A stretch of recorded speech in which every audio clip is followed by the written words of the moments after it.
देखिए नीट 2020 का क्वेश्चन है, क्वेश्चन आपके सामने रहूगा।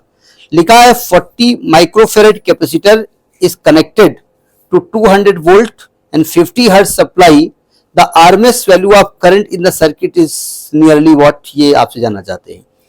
मतलब ये कौन सा सर्किट है? सी सर्किट है ना, तो सी की वैल्यू दी है 40 माइक्रोफेरेड। अच्छा देखा होगा एल और वगैरह तो एसआई में होते हैं, लेकिन सी हमेशा माइक्रो पिको में होता है, क्योंकि हमने कहा था कि अगर 1 फेरेड कैपेसिटर का आपको स्फीयर चाहिए तो अर्थ की रेडियस का 1500 गुना उसकी रेडियस होनी चाहिए, तो उतना बड़ा होगा नहीं, इसलिए वैल्यू छोटी दी जाती है। तो 40 इंटू 10⁻⁻6 फेरेड का सी दिया है, और जो सप्लाई दी है वो 200 वोल्ट है। एक्चुअली ये वीआरएमएस है, 200 वोल्ट है, और जो फ्रीक्वेंसी है उसको एफ लिखिए, न्यू लिखिए, अब एफ लिख दो, कोई दिक्कत नहीं है, वो 50 हर्ट्ज है। तो कह रहे हैं कि आरएमएस वैल्यू ऑफ करंट निकालना है, आई आरएमएस। अब देखिए इन्होंने क्यों क्वेश्चन दिया, उन्हें मालूम था जैसे ही आई आरएमएस आएगा 75% स्टूडेंट जिसमें बायो ली है, जिसको मैथ नहीं आती थी इसलिए बायो ली है 90%, वो तो नीट का फॉर्म इसलिए भरे थे कि अब क्या करें, भर ही देते हैं, नहीं तो बीएससी तो कर ही लेंगे भाई। 10% केवल स्टूडेंट वो होता है जो नीट वाला होता है, 10-20% मान लो, 80% वो स्टूडेंट है जो मैथमेटिक्स वीक होने की वजह से बायोलॉजी लिए पड़ा हुआ है। ठीक है, अब जरा सुनिए, उसको मालूम था कि IRMS निकालने के लिए वो I0/√2 लगाएगा, और I0/√2 से आने वाला नहीं, उन्हें ये भी मालूम था। ठीक है, तो कौन सा फॉर्मूला लगाए हम, दिख रहा है आपको। एक्चुअली में यहां पर V बराबर IR का फॉर्मूला लगेगा। ठीक है, अब V यहां पर VRMS है, I यहां पर IRMS है, और R C के केस में R की जगह कहा जाता है कैपेसिटिव रिएक्टेंस।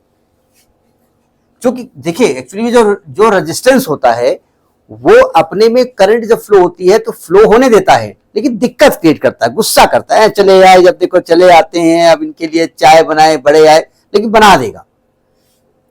एल और सी क्या करता है, वो अपोज करता है, वो कहता है no I will not do it, वो रिएक्ट करता है। ठीक, इसे कैपेसिटिव रिएक्टेंस कहा जाता है। तो आई आरएमएस की वैल्यू क्या निकल के आई है, वी आरएमएस अपान एक्सी, और एक्सी की वैल्यू क्या होती है 1/1/ω_c, यानी ओमेगा सी ऊपर आएगा तो we RMS into omega 2πfc, ये फार्मूला आएगा। सही कह रहा हूं कि गलत कह रहा हूं? अब वैल्यू उठा के रख दो, वी आरएमएस कितना है, वी आरएमएस आ गया आपका 200 इंटू 2, पाई की वैल्यू हो गई 3.14, एफ की वैल्यू हो गई आपकी, गलत तो नहीं लिख रहे हैं, वी बराबर आई आर, वी बराबर आई आर होता है वी आरएमएस, आई आरएमएस 1/एक्सी, एक्सी 1/ओमेगा से, ओमेगा से ऊपर जाएगा। ठीक है, 2 पाई, एफ की वैल्यू कितनी है, एफ की वैल्यू है 50, और सी की वैल्यू है 40 इंटू 10⁻⁻6। उसको खोला जाए, आंसर क्या किस फॉर्म में दिया हुआ है, छोटा क्वेश्चन है ना, कुछ गलत लिखा है क्या हमने?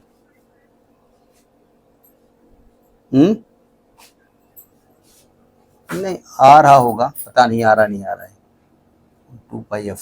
ठीक है, तो आएगा आपका 5 चौको 20, 200 ये आएगा, 200 ये आएगा, 5 चौको 20, 20 दूनी 4, 4 1 2,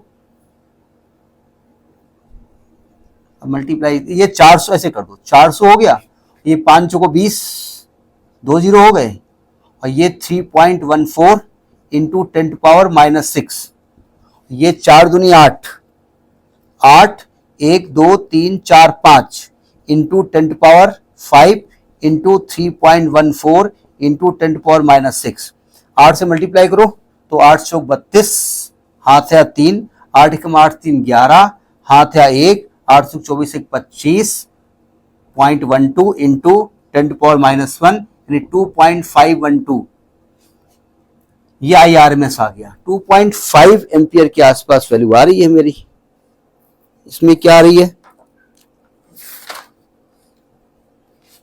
हाँ 2.5 एम्पियर। ठीक है, 2.5 एम्पियर, ये थोड़ा कैलकुलेशन लंबी है, ठीक है, तो उसमें अब थोड़ा बहुत लंबी कैलकुलेशन होगा भी, ठीक है।